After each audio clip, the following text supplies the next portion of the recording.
Good morning, everyone, and welcome to our next Community Champion event. And today we've got a really engaging, in fact, this is Lynette. I've heard all about you, but I've never actually attended one of your sessions. So this is going to be really great and an eye-opening experience for me. And Lynette is a long-term mentor for the ERIC program, and we're really pleased to have people who are dedicated to the mentorship concept as we are at AMP. And so AMP is something that is driven by the ERIC organization in collaboration with many others across the province. And as sort of formulates a part of our dream to, sort of spread the mentorship culture concept throughout the province and beyond. And I've got a few words before we get started that I'd like to make an acknowledgement as well as an intro for Lynette. So I'm just going to switch my page here. And so once again, this workshop is part of the Alberta Mentorship Initiative, which we call AMP. We are grateful that AMP is made possible with the support from the Government of Alberta.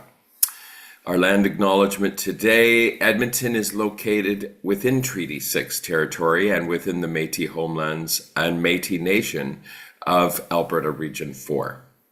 We acknowledge this land as the traditional territories of many First Nations such as the Cree, the Dene, the Stoney, and the Saulteaux and Blackfoot. The city of Edmonton owes its strength and vibrancy to these lands and the diverse Indigenous peoples whose ancestors' footsteps have marked this territory, as well as settlers from around the world who continue to be welcomed here and call Edmonton home. So I think at the last workshop I did mention I kind of wanted to sort of personalize my land acknowledgement a little bit. Just because, certainly I'm from northeastern Alberta and come to the city with, it's always been a connection piece for me. And I think historically, even for many of the Aboriginal groups that come to this area, it has been known as a connector place, a confluence where trade was done, exchange of a number of different things, whether it's through cultural exchanges or language exchanges or even just sort of business exchanges, if you will.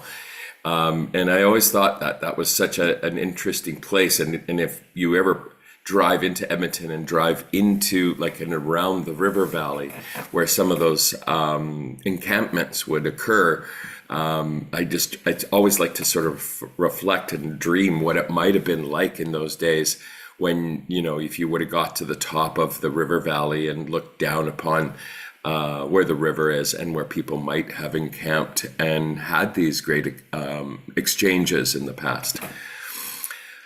It's my pleasure this morning to introduce Lynette Trembley, founder of Iconoclast Solutions, and she's is joining us to share how to bring your personal brand to a job interview. And she's done already a great job just by manifesting those colors that she has on screen. So you'll know who Lynette is. Just look at the most colorful on the screen today.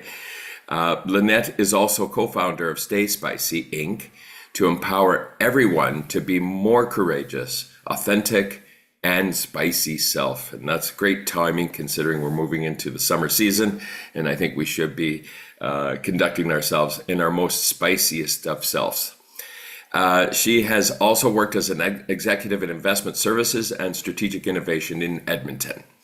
Lynette is a mentor with the Edmonton Region Immigrant Employment Council, as well as volunteering on the boards for the Alberta Women Entrepreneurs, AWE, and Compassion House Foundation and Society 5.0, an innovative initiative to support integration of advanced technology into businesses. Welcome, Lynette, and welcome everybody to our session this morning. Thanks, Doug. Yes, and colorful blazers are part of my brand, and we'll talk about that as the morning goes on, and how you show up, how you dress, your hair, as Annette was talking about earlier. All of it is part of who you are, and bringing that forward. Thanks Thanks everybody for joining. I actually am in Calgary today for an AWE board meeting, but I popped out for this. So I'm really proud of all the volunteering that I do, and hope that people engage. You can engage with me after this on any topic that comes up or any of the hats that I wear. So I'll put some contact information up at the end, or you can just creep me online as we all do. I'm going to share my screen. I'm not, despite the fact that I'm on advisory boards for technology, I am not technologically inclined. So let's give this a whirl. I think I can see it. Thumbs up. Cheryl's my, okay. Yep, you're good. Awesome. Thank you. So we're going to talk today a little, and as Cheryl was saying at the beginning, I do want to make this interactive. So I'm going to be asking you some questions. Feel free to ask me questions along the way. You can pop them in the chat. You can put your hand up. Cheryl's going to monitor. So let's make this engaging and interactive, because nobody wants to just listen to me talk for an hour. And I'll start with Doug did a great job of introducing Stay Spicy, but that's, I guess, the hat that I'm going to wear today, because my co-founder Sherry Doyle and I, we started Stay Spicy Inc. To help people find their authentic selves and develop their personal brand and put it out into the world. And so we have all kinds of different tools, and one of them is a podcast to basically help people do that. We also work with people one-on-one. We do group workshops, and we'll talk more about that at the end. But that is that's something that I'm pretty passionate about. I'll tell you a very quick backstory as to kind of how I got there. I as a child, I was a little performer. You probably aren't surprised, having seen me for 5 minutes already. But over time, I got these messages from people around me, society, in relationships, personally and professionally, I got into that told me that that wasn't okay. That being an attention seeker, and I should just be a little less colorful, a little less energetic. I get that a lot. And I did. I listened to that, and over the years, I kind of lost myself and lost my way. And I got into a career that was basically me helping other people be out there, which I still believe in. I still love. I was the one helping other politicians and executive leaders build their brands and be on the stage saying the things. But in doing so, I convinced myself that I wasn't meant to be there. I was meant to be behind the scenes. And then a few years ago, I recognized that I'd kind of lost myself, and I started to recapture who I am and very much intentionally be that. And I still dealt with a lot of opinions and critiques and things from various people. But this time, instead of sacrificing my brand and myself, I just recognized that as I'm not for them, and you don't need to be for everybody. Putting your authentic self out there attracts the people who are attracted to that. And that's something I want to sort of hold on to that thought throughout the day when we talk about job interviews as well. Because it's not just about personal, it's also professional. And when I tell people about personal brand, they say, well, what about professional brand? And I'm like, it's the same, because you are who you are, and you should be showing up consistently in all aspects of life. So I actually even had a boss tell me that I was really good at building the Lynette brand, but not the company brand. And so that inspired us to create a podcast called Demythifying Brand, so that we could bust brand myths and help other people build their brand, but also create a supportive community that would encourage and amplify other people in putting themselves out there. And then from the podcast, Stay Spicy was born. And then we decided to take that even further. So that's a little bit of the origin story for me of how Stay Spicy came to be and how I recaptured my spicy self. And I like to keep it spicy, so you never know what's going to happen along the way. Now I'm going to turn it over to you guys, because do you recognize these three dudes? I don't know if anybody is a hockey fan, so this might be like a lead balloon here, but if you can put your hand up if you recognize any one of these guys in the chat. So there's like, okay, yeah, you can put a hand up, or like a virtual hand up. So Catherine, I'm going to ask you, And yeah, if you're able to turn your camera on, that's great. If not, if you want to just use your electronic hand up and you can just unmute yourself. But Catherine, which one do you recognize? Or do you recognize all three? Oh, you're muted. Sorry. Is my camera on, first of all? It is, yes, I can see you. Okay, great. That's why I saw your Oh, good morning, everybody. Yes, Wayne Gretzky, Connor McDavid. I'm not sure about the other gentleman. Okay, well, But he's a maybe captain. Devinder knows him. Yes. Okay, so how would you describe Wayne Gretzky and Connor McDavid? Team leaders. They set the tone for the team. I noticed in the highlights on TikTok, you know, Connor McDavid, he stood by the opening to the locker room, and it was like he touched every one of his players on the way in. After they were defeated, he still was like, hey, I'm still here. We're all in this together. A sign of unity. He sets, you know, the vibe for the team for the night, encouragement,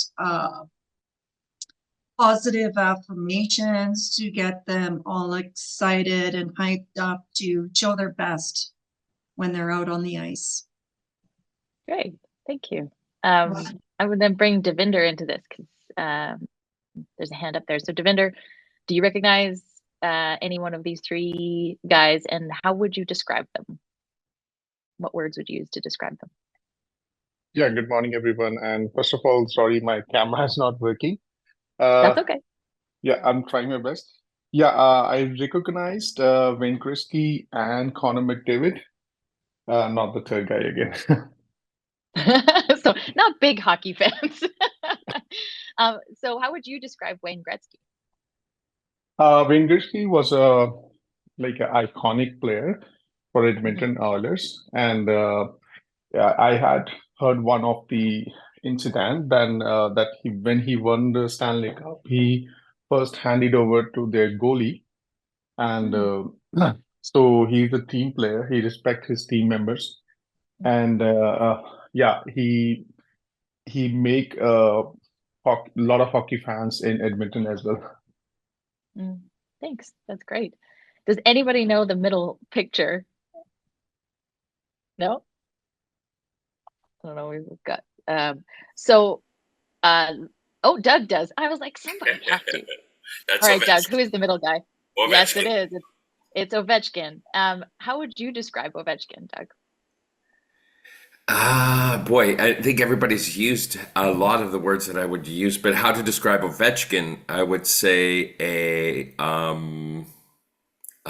force, and I don't know him well enough to say. I mean, all of them are leaders, as you can see. All of them have C's on their jerseys, so they're wearing something earned, and something that they represent. So I think that's part of it. But Ovechkin, I would say, a very focused, very talented hockey player.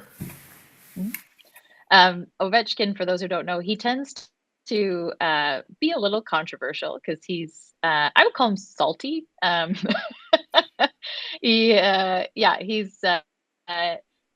He's he's a bit gritty. And so part of the reason I put all of these guys up is that they're all sort of historically top scorers. They're all captains.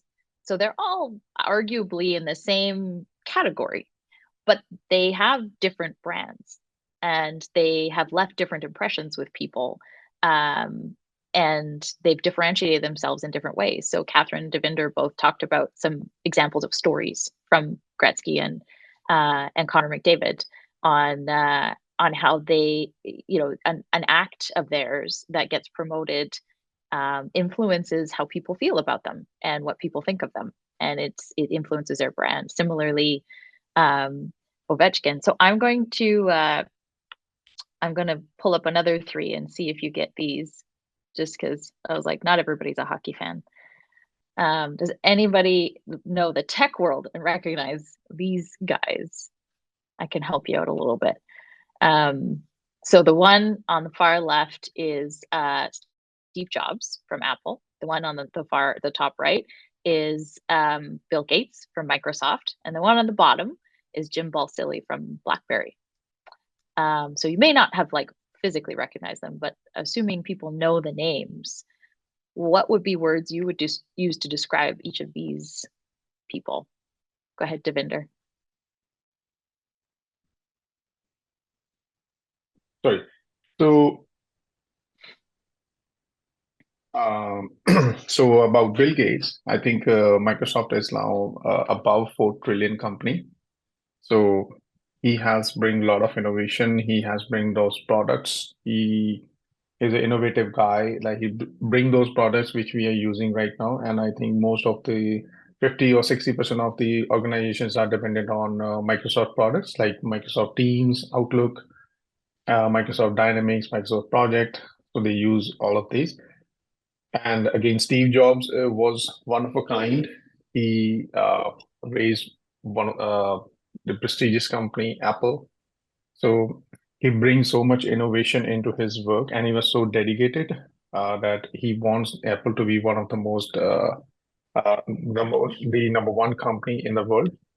That's what he made him, and he was more focused on making unique products, not that everybody and hitting the niche market of the world. Mm-hmm. Yeah, you used one of a kind to describe Steve Jobs. I've also heard people say that he's a visionary, but I don't think people necessarily say the same things about Jim Balsillie and BlackBerry. But arguably, these three gentlemen built massive empire companies, technological devices. They invented new things that were broadly used. But they're seen as different from each other. So again, three people in the same category, same kind of job, same kind of offering, but people use different words to describe each of them. Some similar words, certainly, but I would argue that people see Steve Jobs and Bill Gates as different, and Jim Balsillie is different even still from the rest of them. So it was just a quick little exercise, and I encourage you too to like think about, oops, sorry, can you see it now? Okay. I would encourage you to even go and think about others. You can do this with any, and I it's one thing to use famous people because we all see them and they obviously have a brand, and they have spend money on people to build their brands, but the same goes for us regular folks. So you think about people you've worked with, or people that that maybe do the same job, but you see them as different people, even though they do the same job, because it's about their personal brand and how they approach the job. So this brings us to, what is personal brand? And some people think it's a logo or a tagline, or some fancy ad campaign, but it's not. Your personal brand is essentially the impression that you leave with people. I think about the examples that Catherine and Devinder gave about Connor McDavid and Wayne Gretzky. It's how you show up every day, and the impact and impression that you leave on the people around you. That is essentially your personal brand. It's not just your reputation. It's a mix of how you show up and what you put out there, and then also how it's received by others. And so the best quote that I think describes it is that Maya Angelou quote of think about people won't always remember what you say, but they'll remember how you made them feel. That's brand. So why is that actually important? Because it's like, oh, that's, yes, nice, fun fact. But it's important because that's actually what job seekers are looking for. If there's an article, if you Google Forbes and personal brand, Forbes wrote an article about how 2024 is going to be the year of personal brand.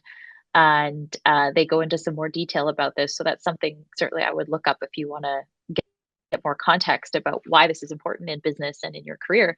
But this stat, 80% of recruiters consider personal brand to be really important.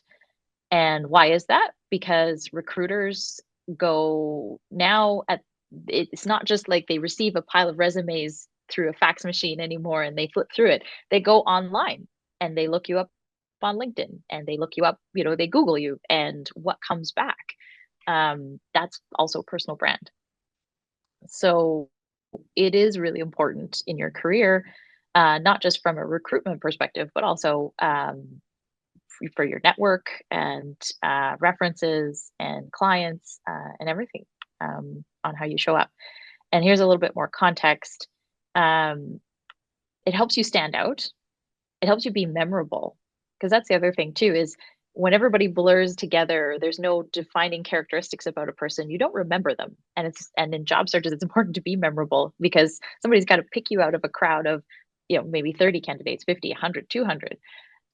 So how can you stand out in a professional way? And it also helps you build trust, because people can sense authenticity, and they can also sense when you're not being authentic. And when there's a lack of authenticity or forthrightness, the brain does this little thing where it goes, I don't know what's going on, but I know I don't really trust it and I'm not connecting with it.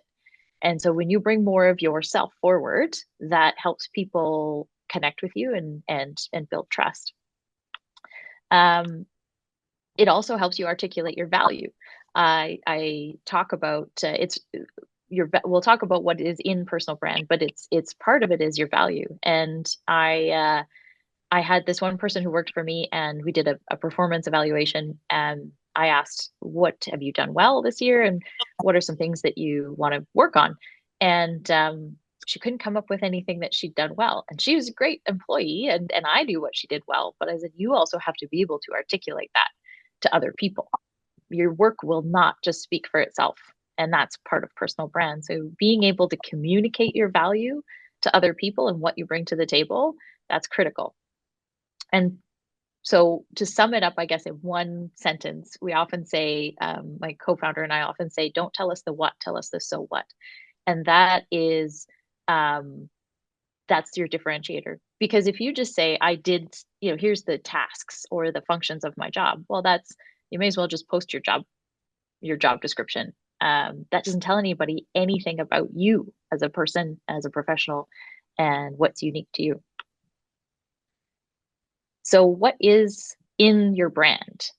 It's basically your value proposition. And that's some jargon. So let's break down what is value proposition. Your value proposition is basically the value you bring to any relationship, any role, the job.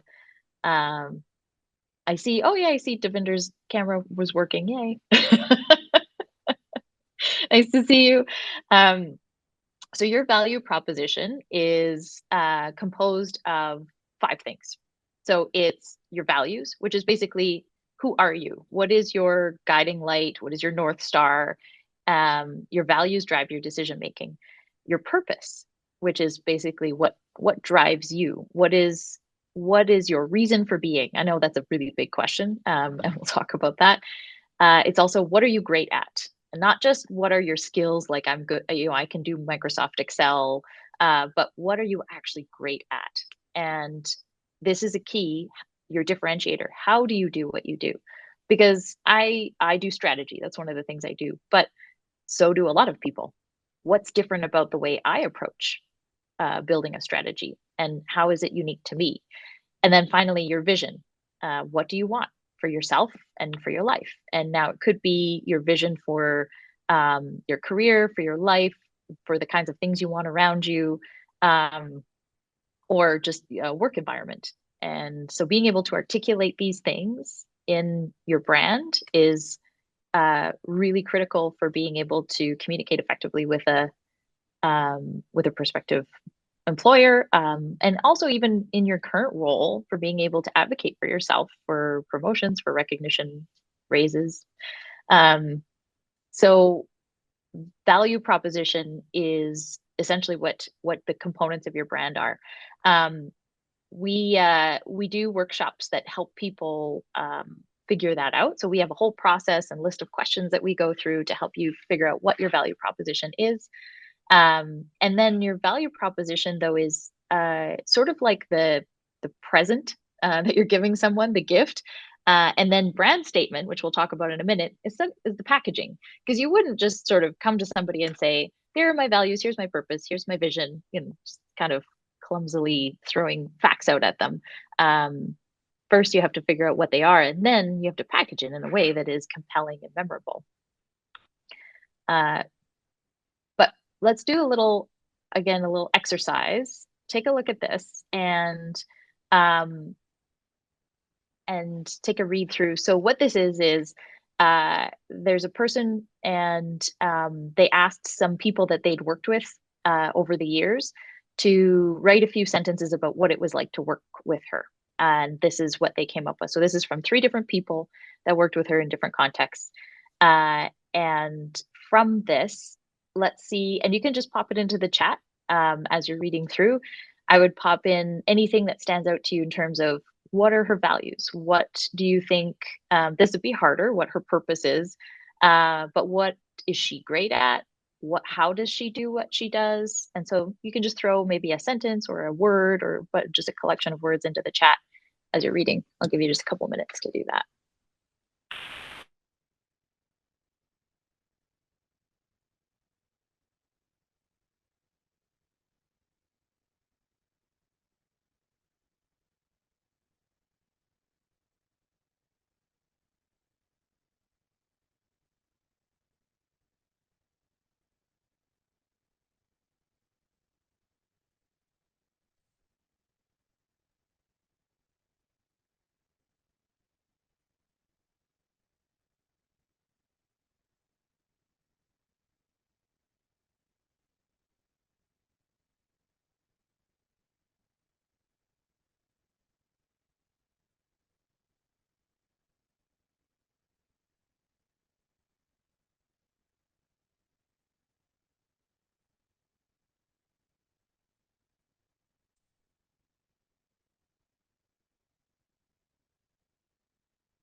You are muted.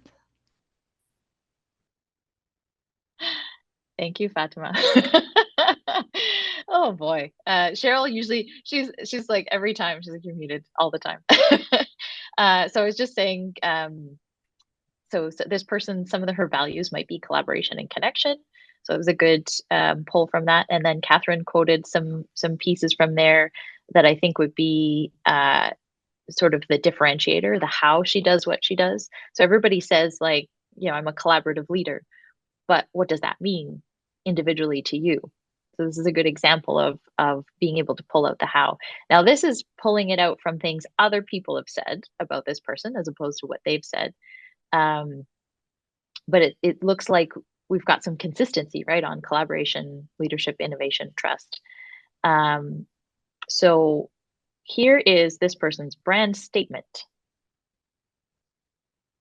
Take a minute to read that. So this is what this person wrote before asking these people to comment on her, and they hadn't read this. So let me know after reading this. Do you think that there's consistency there? Is there anything missing?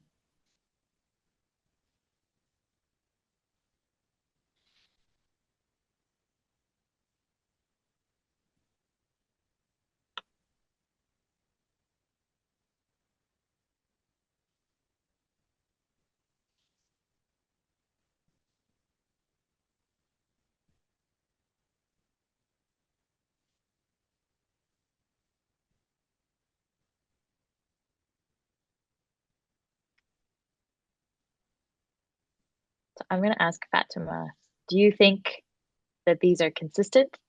Is there anything missing from this person's brand statement based on how they're showing up according to these other people? I think the humor aspect is a little bit missing,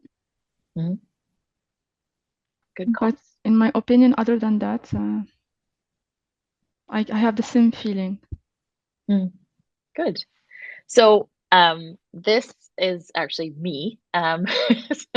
You'll see on in our company, we use ourselves as guinea pigs a lot.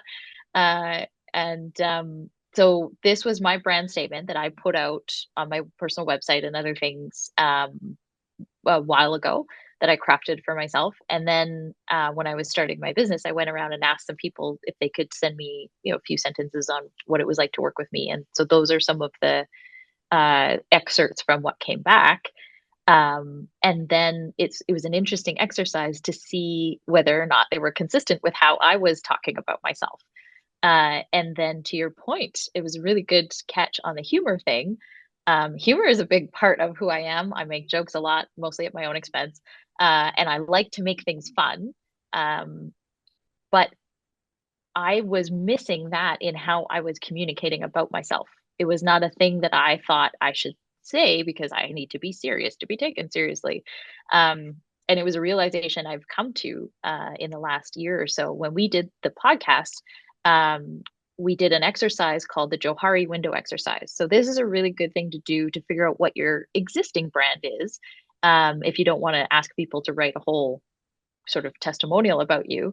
So I'm going to put it in the chat, the name, if you just Google it, or you can also go to our website. But so this exercise you do, basically you pick 5 characteristics from a list that you think best describe you. Then you ask a few other people to do the same thing. And then you compare what you picked versus what they picked. And the ones that you both picked are your strongest characteristics that are coming forward. The ones that you picked that they didn't pick are the things that you feel are innate to yourself, but you're not bringing forward in some contexts in your life.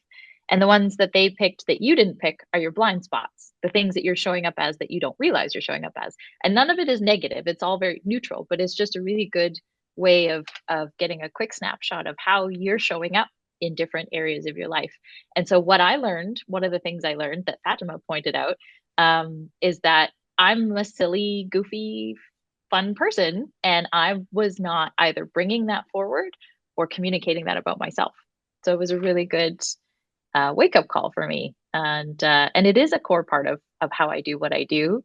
But I got in my head that, that doesn't belong in business or in executive life. Go ahead, Doug. Yeah, I was going to say the same thing. I agree with Fatima.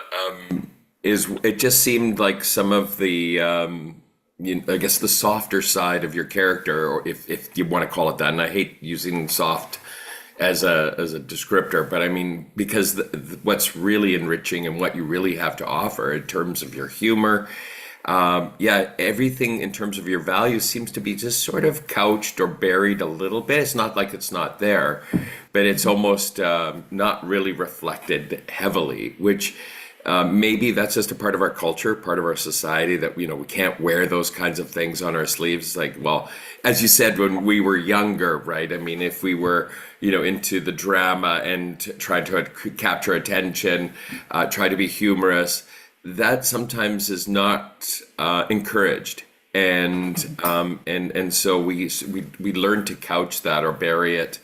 And yet it can be, it could be very pragmatic in terms of building team culture, building relationships, trust, all of those kinds of things. But yet we sort of tend to bury it. And it's really unfortunate. I mean, I guess, again, when you're in the business culture, they don't want goofballs, right? I mean, you want to have somebody who's going to, and as I can see in your own statement, it's about mechanics, it's about building, it's about production, and then there's, again, in the shadows, there's behind that are some of your values, and so it's a kind of interesting how what you put in terms of foot forward in your brand statement and what goes into the background.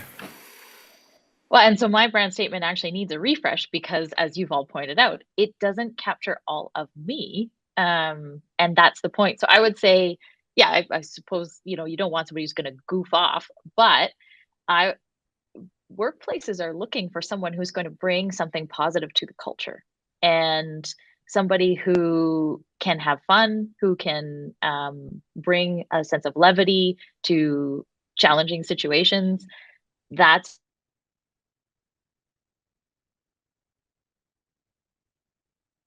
thing that the people who worked with me valued, but it wasn't something I was communicating about myself. So we can get in our head about what, so I call it shoulding on ourselves. We should all the time. I should be this, I should do that, I should say this, instead of being authentic and bringing ourselves forward and letting that speak for itself.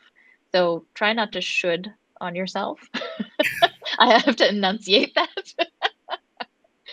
um, and we'll just kind of move forward here in terms of defining what a brand statement is. Can I just add something, Yeah, Lynette? go ahead. Yeah. Yeah. So in these days of hypersensitivity to mental health so I'm kind of wondering, like, is it a positive to be, your brand is, like, hey, let's have some levity here, serious about our work and serious about production outputs. But at the same time, like, everybody's under a lot of duress. And if your brand statement is, like, hey, I like to have fun, and everybody else is going, are you kidding me? Like, I'm going through so much crisis right now, and there's so much work. Would somebody, like, in their brand statement, if they're kind of a little bit more, like, more fun loving, is that going to be kind of like looked at as in an eye roll? Or is it going to be like, what? Yes, we need more of that in our workspace. We need some levity. I don't know what to think about that kind of thing. That's a great question. And it comes to something that I often suggest to people is when you're crafting it, it's important not to try to fit yourself into what you think they want. So actually how they react to it, what they want is in my opinion, irrelevant. Because what you want is a workplace and an environment that's going to be a fit for you. And quite often what people do is they'll look at the job description and they'll try to twist themselves into a pretzel and fit them into that and what they think they want. But they won't start from the premise of what do you actually want.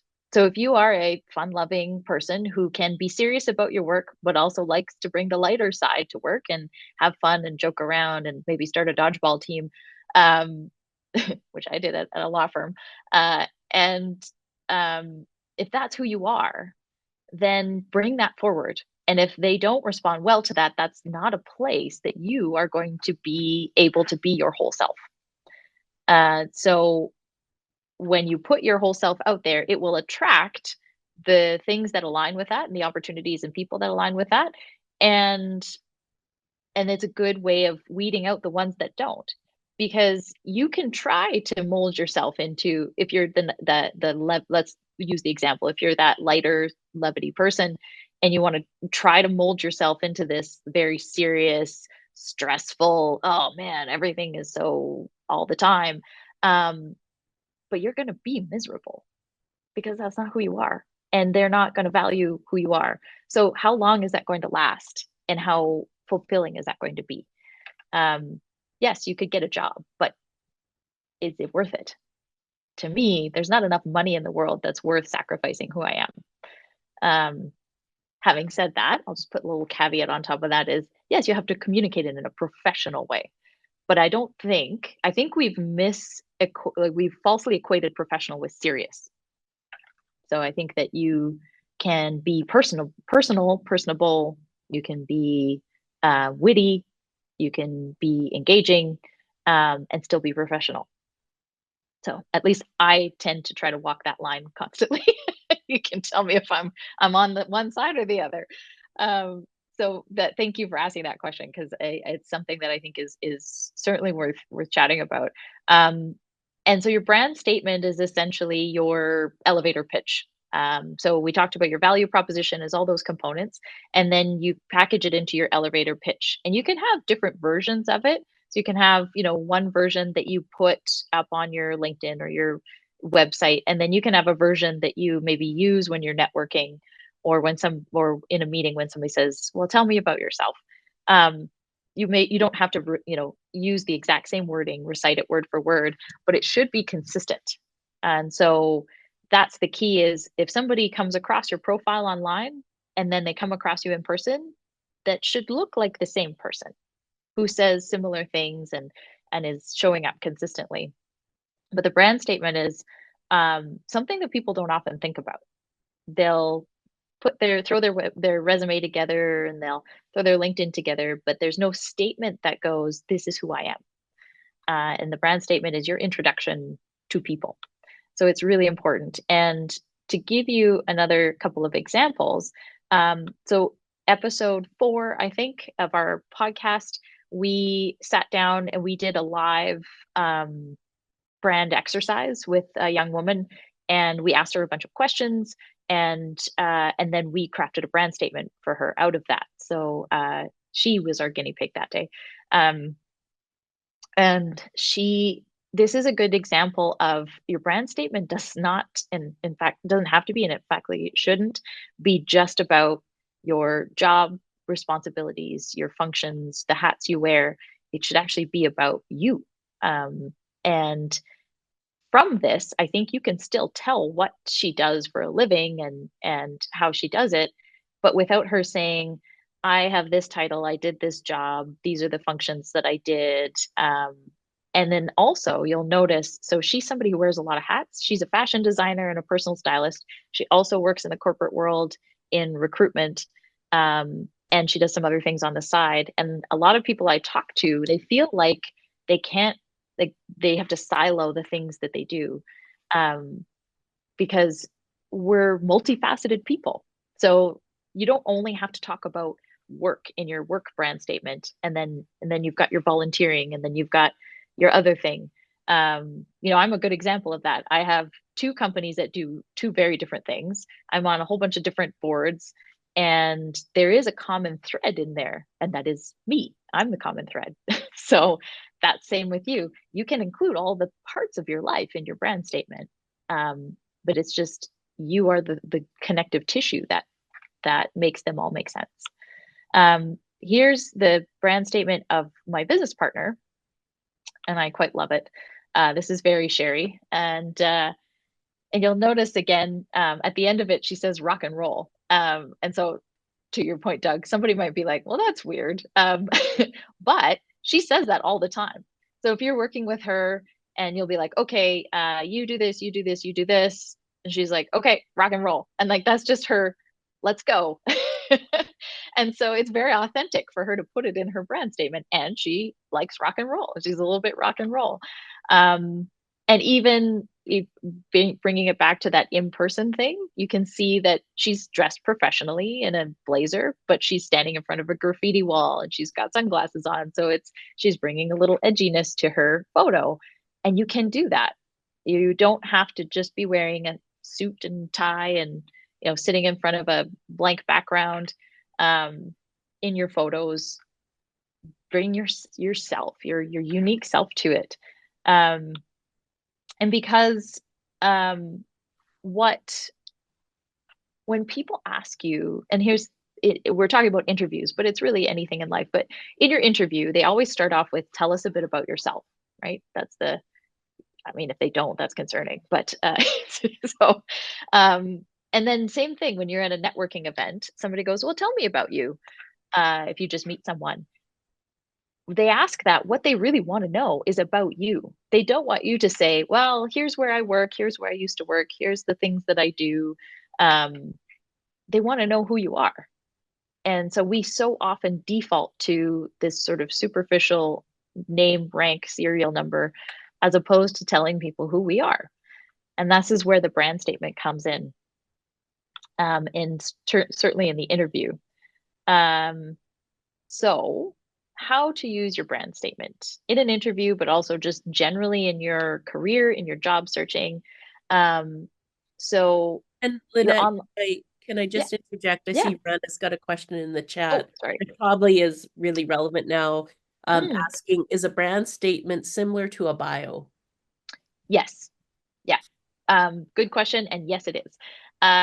So when I go, and Rana, did you want to speak to that? Yeah, Or give me one moment. I'm yeah, having issues with my thing. 1 second that's here. okay. You can see me, right? Yes, yeah, we can. Okay, fabulous. Yeah, so first of all, I want to thank you. And when you explained yourself, I'm like, oh my God, there are people like me in the world. So I have like very different businesses.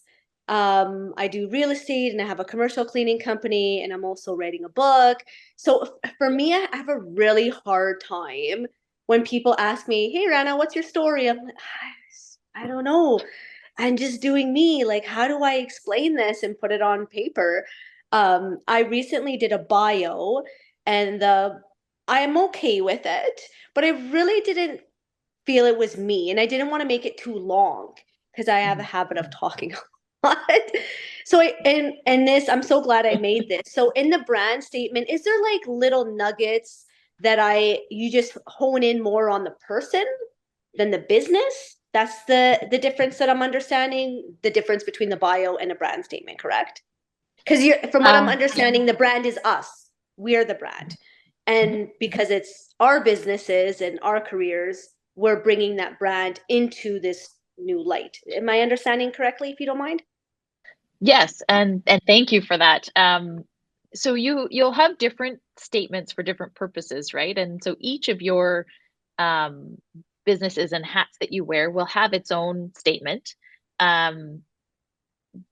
purpose built. So for example, for my Iconoclast business, I have a sort of a brand statement for that business, because it's different. I wouldn't in that case bring all the other stuff into it. Like I have to explain to people what that business does. But then my own, to your point, when people like, what's your story? That includes all the things, right? I wouldn't just pick one thing or even talk about the hats that I wear. I would talk more about this is what I do. So what I do, my connective tissue is I'm all about doing things in a different way. I'm somebody who just thinks different, does things different. That's what drives me, and also building community, bringing people together. And I do it for helping people expand their businesses internationally. I do it to help people find their authentic selves and find their community. And I do that in my own community from a volunteer perspective. And so it's like, what is the thing that links it all up? And when I speak, or when somebody asks, if I'm to put me on their website and they want a bio, I equate a bio to a brand statement essentially. So I think the two are the same, but you'll use different ones for different purposes. The feel should be consistent though. If you look at, and you can test this on me, you can go and creep me and see if I'm practicing what I preach. You go to our podcast website, there's a bio for me on the podcast website. If you go to my personal website, there's a bio for me there. And then on my other business, and then of course, Doug read out a version of my bio, but there should be consistency in terms of themes and feeling and values across those. I don't know, is that helpful? Yeah, fair enough, because you are you, essentially. Yeah. So I understand the vibe. Doesn't matter where I go, I'm still getting a piece of you whether I go to the podcast or whether I go to your personal brand, your personal site, right? So I do understand that. When is it not okay to combine, because you're similar, it seems like you have multiple things going on. Is it like taboo to combine all the things that you do in one? Or is it better just to kind of break them off and just say, let's talk about this business and, me and this business, even though there's lots of businesses, but do you mind just explaining a little bit more on that? Because I think I lost that. Yeah, so when people ask me for a bio, my bio does include all the things, like my hats that I wear, because people are also looking for that. But I try to make sure that it's written in a way that speaks to me and what drives me, as opposed to being just sort of a summary of a resume. And so your bio can and certainly should include all the things. But then if you're if, for example, like if for Stay Spicy or for well, actually, honestly, most of my bios include all the things that I do. I can't think of too many examples where I would not be sort of all inclusive of all the different things in my life, because it's all a part of who I am. And I appreciate um, that. yeah, I think I guess the one example I would give is so my other business, Iconoclast, is where I help companies expand internationally, and I send them, a document that, and in the document I say how I can help, how I do what I do, and then why I do what I do. And so in there, that's a little more tailored to that, as opposed to talking about all the different hats that I wear. But again, it brings in all of my characteristics. And so it talks about things like community building and values and purpose driven. And I so that appreciate part's that. consistent. No, And I I worked with another woman, similar. She, sorry, I didn't mean to cut you off there. I was going to give you an example of, so she has a business, like a kind of a tech-based business. She is the honorary vice consul for trade for Ireland, Alberta. And then she also does voiceovers, like three very different things. And she was kind of freaking out about, she's like, I feel like people will think I'm unfocused. I was like, no, I think that's in your head. You're shooting on yourself. And she said, what connects them? I'm like, you are what connects these things. So we did a little session where we kind of talked about her origin story and what drives her.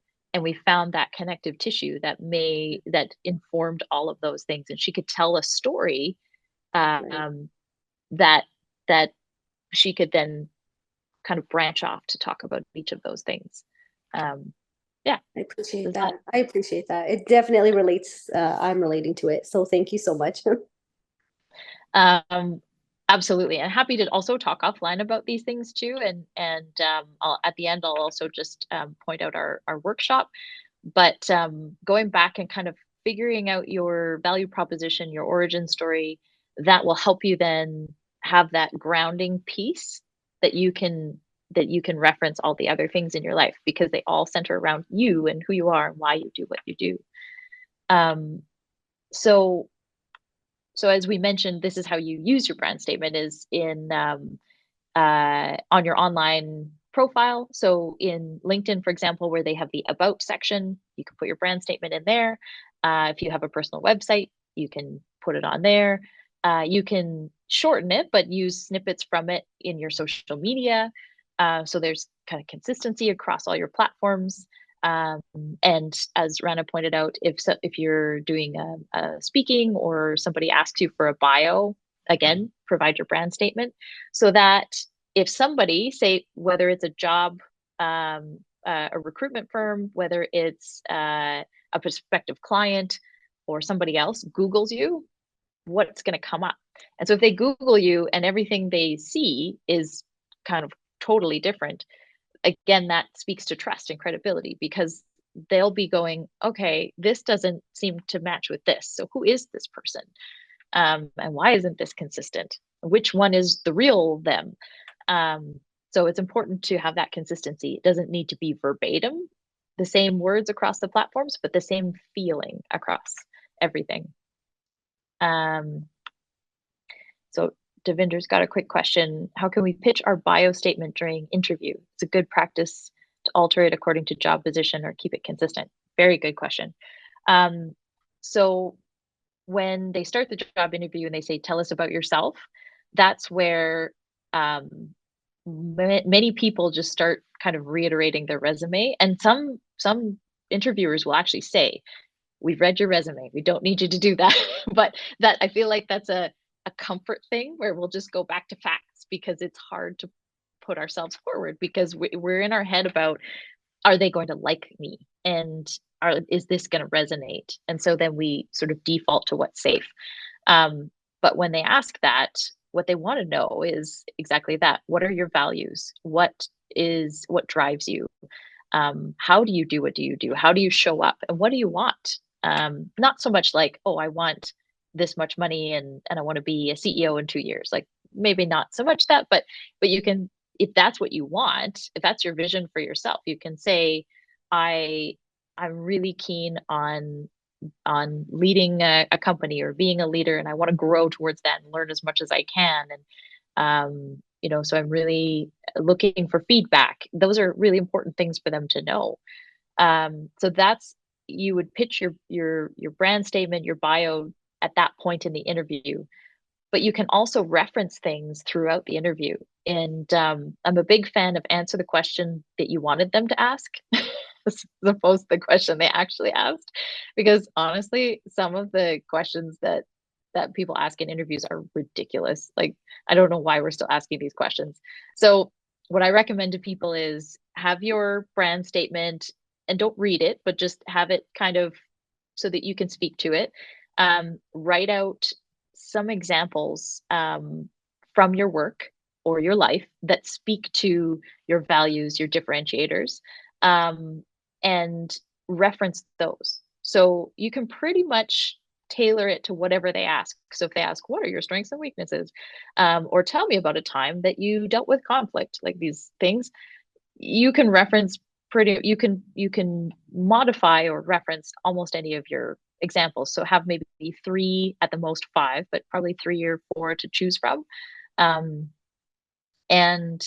use those opportunities to continue to tell them who you are, how you show up, how you do what you do throughout the interview. Because again, they'll make notes and everything else, but if they've interviewed a bunch of people, even 3 people, you want to leave them with an impression. Again, they may not remember exactly what you said in the interview, but they'll have a brand impression from you coming out of it. So you want that to be who you are. How can you continue throughout the interview to bring that forward? And similarly, you can look at your brand statement, your value, your proposition, and weave some of those concepts and those words in throughout your resume as well, how you do what you do in the examples. So if you are somebody, so for example, me, I'm somebody who is always about collaboration, and I define collaboration by bringing people together. I really believe in we're better together, that no one person has the answer or all the experience that is needed in a situation. So everybody needs to work as a team. I always say to people, if you hated group projects in school, then you're really going to hate working with me. Everything's a group. And again, I use humor, and they'll remember that. So, but I make it fun. And then, that's my differentiator. So, I lost there we go. So that's a way that you can kind of weave some of these things in about that. But one other thing I would mention is when you use words, define them, because we all have different definitions for things like collaboration and innovation and servant leadership and whatever other buzzwords we use in the course of a interview. So when you use a word, then give an example that depicts how you define that word. So if you say I'm collaborative, well, then give them an example of how you collaborate and what that means to you. I also noticed that the sun keeps shifting, and I've got this like rainbow that keeps moving down my face, which is pretty cool. That's a good sign. It's a good sign. It's kind of weirding me out. And then I think, so I've covered all of that. I think just I'll put this up just in case anybody wants to. I'm pretty easy to find, but if you want any of our contact information, and I sort of want to open it up to some more questions, but I'll just put a note out that we are hosting online brand workshop in September. So you can go to our website if you want to sign up for that to get some help figuring out your value proposition. Or you can go to our podcast, and each episode kind of walks you through a different component of how to do it. And we're on all streaming platforms. So if you want kind of to dig into this in a more detailed way, or get some ideas, that might be a good way to do it. Or you can just connect with me directly. I'm happy to chat. But I want to give a few minutes in case anybody has questions on any of this. And I also have, if you're interested, I can show some of the questions we ask around how to find your value proposition. I'd love to see some of the questions that you ask Lynette. And Lynette, it's great to see you again. I attended a workshop with the Higher Landing that you hosted. Oh yeah. So you'll be familiar with these questions then. Yes, but I'm going for a big interview on Friday, so I really need to okay. brush up at the moment. Well, thanks for joining again. Oh, yes, thank you. I put the questions up, and so what I think my advice in if you're kind of going this alone, what we do, I have like a full rainbow on my face right now. What we do, it looks like I have face paint on. What we do in the workshops, and I'm a big believer of, it's easier to have someone else ask you the questions, because it's that someone can kind of double click on things, and sometimes someone else can see something that you're hiding from yourself, if that makes sense. Because there's stories we tell ourselves, or things that we think we should say, or that and we sometimes need a little help seeing ourselves again. And so and certainly when you write something down, we tend to get in that mindset of, what should I write? That's why when I do values exercises, I don't put words in front of people and say, pick your values, because I mean, 99% of the time somebody will go, okay, well, I think this is a value I should have as a leader. And I did that at one point. That's my values journey, is I wrote down words of values I thought a leader should have. And I didn't realize that the values a leader should have are just your values. And it can be different leader to leader. And there are some characteristics you need to bring to the table as a leader, but your values are your values. So it's important to be able to kind of almost trick your brain to get to the core of who you are. And so if you want to give somebody these questions and get them to ask you those questions and have a conversation, then that can be a way of doing that. And I get them to take notes, and then take a look at the notes after and see what themes emerge, and what what words pop up for you, and what surprised you that they wrote down. So that might be something, if you have time to do, just to get a better sense of self. And you can practice as well, talking about yourself. That's another thing I would recommend, because most of us have a hard time talking about ourselves, and talking about ourselves in a way that is not just talking about ourselves, but talking about what we're good at, and how we do what we do, and our accomplishments.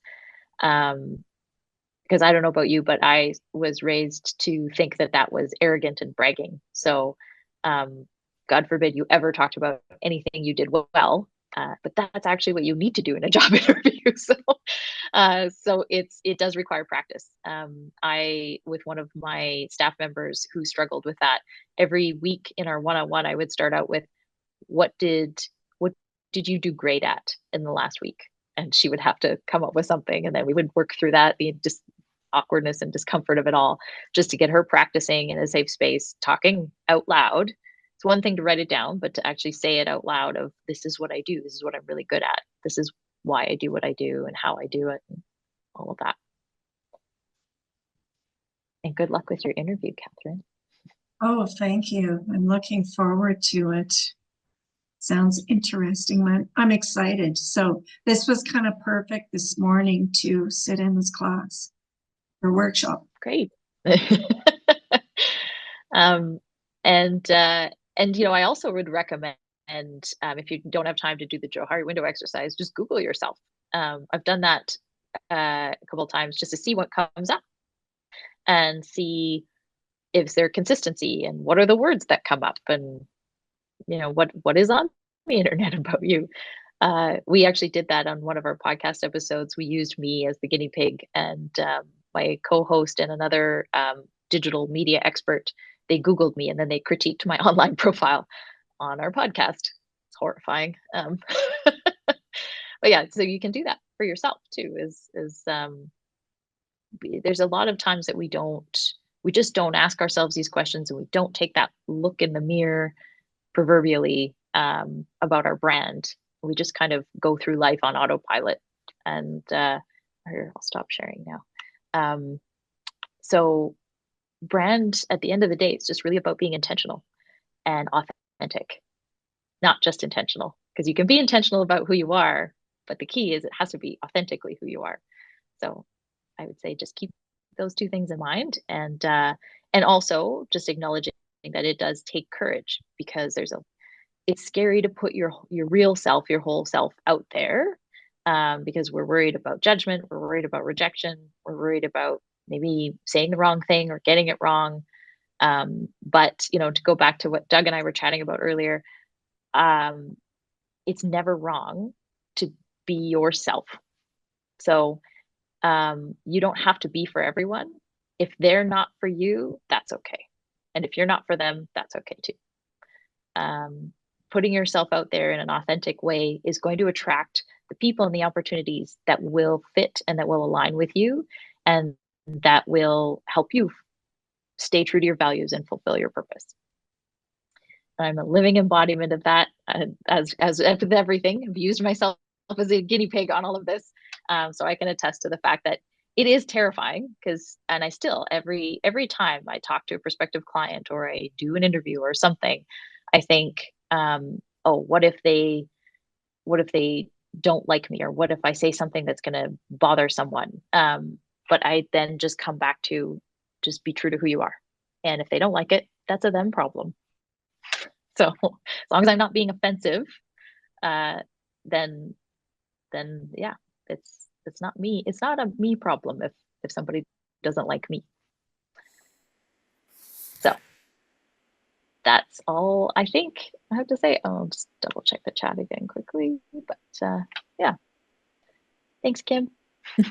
Oh, this has been so great, Lynette. I just certainly I think like all of us probably reflecting on our own self throughout this whole, certainly thank you for sharing, your journey with all of this, because it is hard. It's hard to be, and I think a third piece that you might want to include is this whole self-awareness.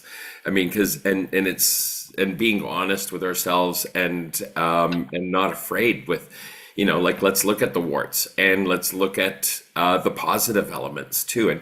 And I think in our journeys, as we're developing our, sort of sense of branding, there are people and things that are said throughout our lives that sometimes we miss. Like some people will say, oh, Doug's this, or Lynette is that. And, I love your energy, or I love this, or I love your values. But I think being self-aware and listening to those kinds of commentaries too, can help to formulate that, I think, that brand, or build that brand, because people are noticing, and sometimes they say things, and we, we should sort of collect those. And I think I love the fact that, to me, humor is so important, and it's so important in the day-to-day. I take my work seriously, but I love to find humor in human dynamics. And it's not it's always respectful. It's not hey, well, that, is that, you want to have an attitude of healthy sort of critique and construction of things, but not at the expense of somebody else's sort of spirit. And so I think if you are self-aware and maintain some of those values of being, self-deprecating, using yourself as an example of that, I love, I've done so many things that I can laugh at.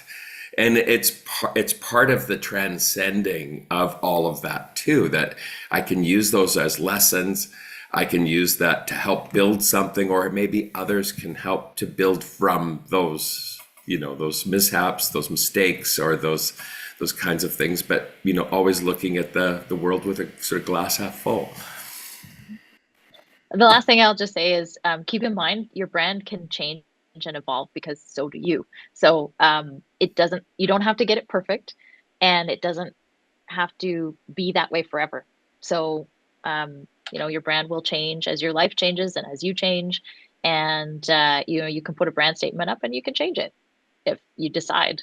Just like I said, mine needs a refresh, because there's a big part of be missing from it. So also, give yourself some grace as you're going through this process. This is fantastic. Thank you so much, Lynette. I don't know if there's any, I know we've got, want to respect everybody's time, and I know people are sort of heading off for their day-to-day work-a-day responsibilities. But anything else before we sign off? Cheryl, anything else?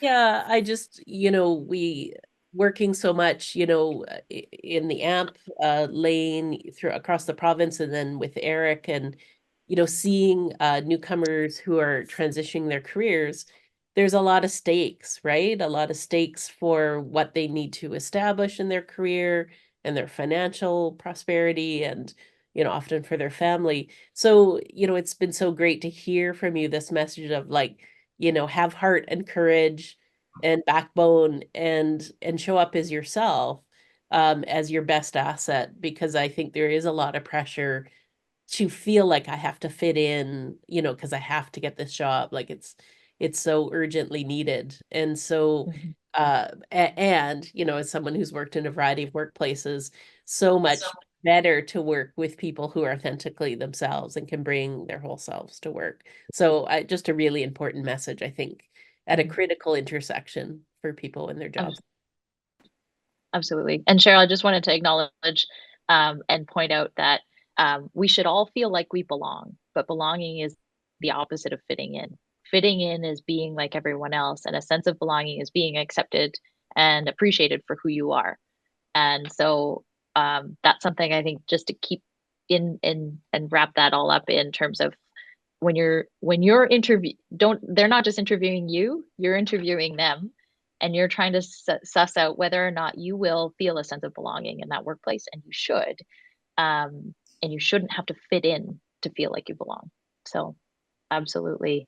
It's and if that's not that kind of workplace, that workplace needs to change, not you. Yeah, great. Oh, and thanks. Oh, yeah. Skeleton. Yeah. Speaking of many hats, as my hat as a functional movement specialist and Feldenkrais practitioner, I have a teaching skeleton with a small costume. So, Exactly. Your brand, it's there. Excellent. Well, thanks everybody for joining. I really appreciate the engagement and the time. I know a couple people had to drop off, but yeah, it was really lovely. And thanks for the opportunity, Cheryl and Doug. Yeah. Oh, thanks once again, Lynette, and good luck, Catherine, with your interview this week. And, thank you. And we'll see you next time, and hopefully we'll have some other sessions coming up in the future, but we'll let people know ahead of time. And thanks for your participation today, and have a great Canada Day long weekend coming up. Yay!